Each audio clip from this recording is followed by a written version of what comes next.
gagaling ka na, gagaling na tayo. Sa Health TV Embassy, tuturuan nila tayo. Nagbabalik po ang Health TV Embassy. Ngayon naman ipapakilala sa atin or ipakikita sa atin ni Doc Haris Acero kung ano ba itong activated charcoal. Paano ba ito ginagawa? Ano ba ang benepisyo nito sa ating kalusugan?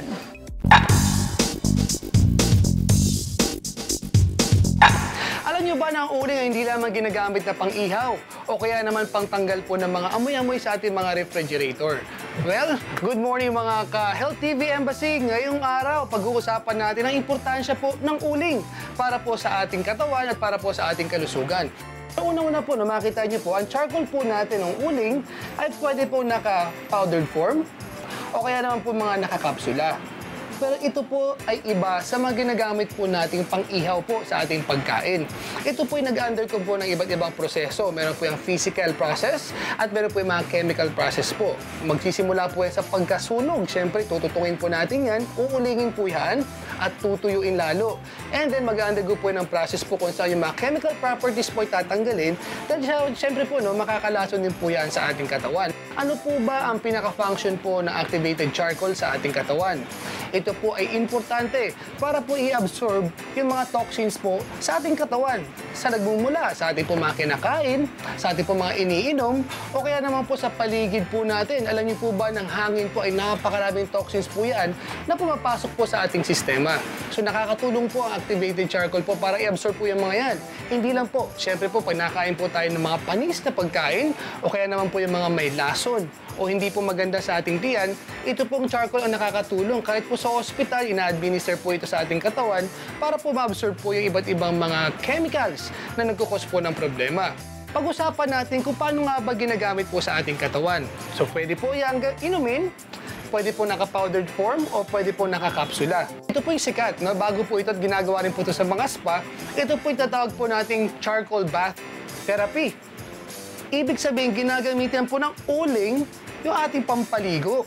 Pero ano po ba ang nagiging effect nito sa ating katawan? Ano ba ang advantage nito?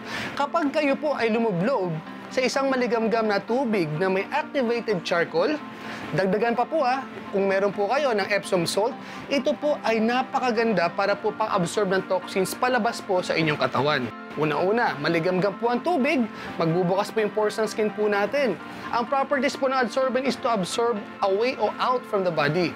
So kung ano po yung mga chemicals, toxins po dyan, o mga, alam niyo po naman po ng balat po natin, pangalawang kidneys po natin yan, siyempre po mailalabas po yan sa ating katawan at mapupunta po sa tubig. Kapag kayo po nilublob po sa charcoal, siguro iniisip niyo po kayo iitim. Mali po kayo dyan. Alam niyo ba, pag after po mababad ng 30 minutes activated charcoal, mas lalo po kayong puputi. Dahil po yung mga impurities, dahil po yung mga dumi-dumi po na nakaklag po doon sa ating pores, ay lalabas po yan. So ganun po kaganda ang ating charcoal bath. Pwede po yan sa mga may diabetes. Maganda rin po sa mga may kidney failure. Siyempre po, hindi na nga po kaya magsala po ng kanilang kidneys, tutulungan po natin yan through our skin. Maganda rin po sa mga may skin problems, sa mga may kati-kati, psoriasis. Talaga lang po, napakarami na rin po sa ating bansa na may psoriasis. Makakatulong po yan para po matanggal yung irritation at kanyang mga balat-balat po na nanunuyo, matatanggal din po yan. Hindi lang po yan, kahit nga po magpa-relax lang po kayo o magpaganda po ng cutis, nakakatulong po yung charcoal bath. Pero mas maganda po, dapat orasan po na mabuti dahil po pwede po magkaroon ng dehydration. So minimum ng tubig before and after.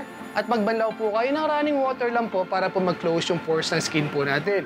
Siyempre, tinanggalan po natin ang toxins. Kaya huwag niyo na po dagdagan po ng mga iba't ibang sabon o yung mga body wash po natin. Para at least hindi po ulit mag-clog po sa ating balat. So charcoal bath therapy. Kapsula po, para po sa mga masasakitan tiyan, nagkakaroon po ng bloatedness, pwede niyo po inumin. 3 capsules po yan with warm water, malaking improvement po para po matanggal ang bloatedness o kaya panakit po ng inyong tiyan. Kahit po sa constipated, maganda rin po yung ating activated charcoal na nakakapsula. Sa mga nagkakaroon po ng sugat, pwede po yung ating powder.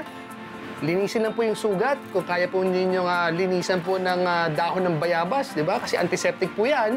Ilagay nyo lang po doon at makakatulong po ito para po ma-prevent ng infection at mapabilis po ang paggaling po ng inyong mga sugat. Uso po ito mga bukol-bukol ng mga nagkakaroon ng breast cancer, ovarian cancer, bukol po sa atay. pwede po palang itapal po ang ating activated charcoal. Ito naman po yung ating patch po, no? So, ginagawa po natin dito, charcoal paste. Ito po yung paghalo po ng ating cornstarch at ng ating po activated charcoal powder. Bakit po may cornstarch? Para po mas maging pasty po yan, para pag tinapal po ninyo, mas madikit at hindi po basta-basta magkakalat. Pwede niyo po itapal po yan sa lahat ng parte po ng katawan na nagkakaroon ng bukol. Kahit po sa lalamunan, sa dibdib po, sa ating tiyan, sa ating paa, kahit saan po, lalo po sa mga may gout arthritis po, no? Makakatulong din po ang ating activated charcoal. Mapa-internal po, mapa-external, malaki po ang pwede maitulong po ng ating activated charcoal. Tandaan lang po, kung kayo po ay magtitake po nito, mas maganda po ay magpakonsulta po kayo sa mga mas nakakalam o sa mga eksperto. Lalo po kung pangmatagalan. Kasi po syempre kahit po gaano kaganda ang isang produkto, kung masosobra po tayo, syempre po meron din pong side effects po yan.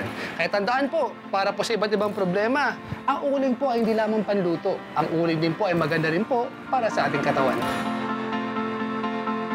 Ito po, abangan nyo rin, scrub na all natural, pampakinis ng kutis, pampaganda ng balat. Dapat nyong abangan yan, di ba? Tama ka dyan, partner, no? Kaya kung ano man itong natural body scrub na ito, pakatutukan niyo po yan sa pagbabalik po ng Health TV Embassy! Gagaling ka na, gagaling na tayo sa Health TV Embassy, tuturuan nila tayo.